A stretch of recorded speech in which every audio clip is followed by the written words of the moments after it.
umaga, tuwing umaga, tuwing umaga.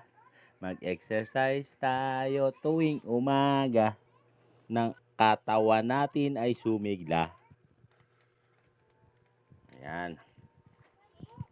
Dahil bakasyon, tayo ay samantalahin natin na magpakondisyon ng ating mga katawan.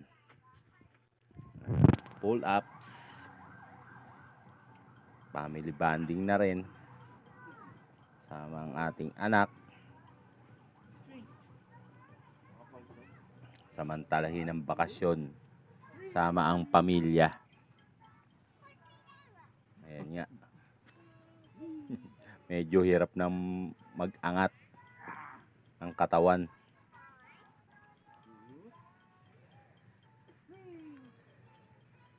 Ayan, lakad-lakad ka, takbo-takbo, takbo-lakad sa seawall. Papaaraw.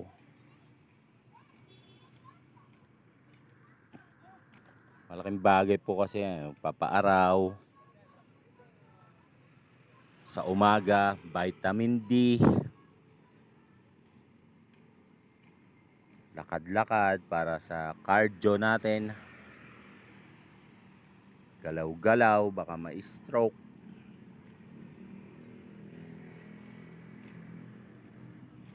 Langhap na rin ang sariwang hangin dyan sa tabing dagat.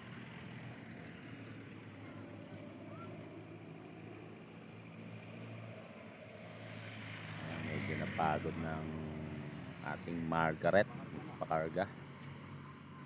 Are you tired?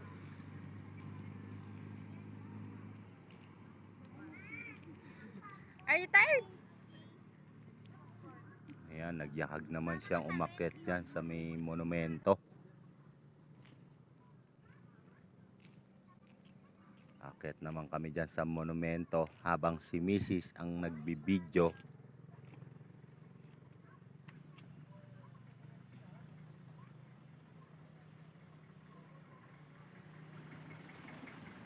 Ganda kasi dito sa lugar na to, may park, may pasyalan.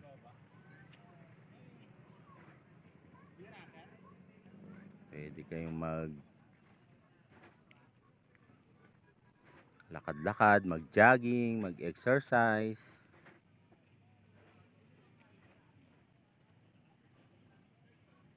Family bonding, tumambay.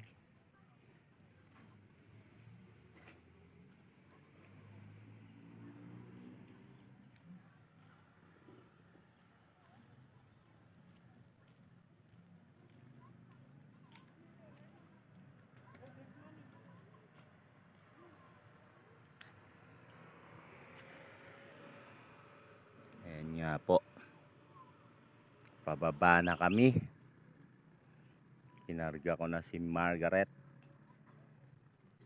aking baby girl. Pauwi na po kami niyan. Nakailang halos 1 hour din kami naglakad-lakad.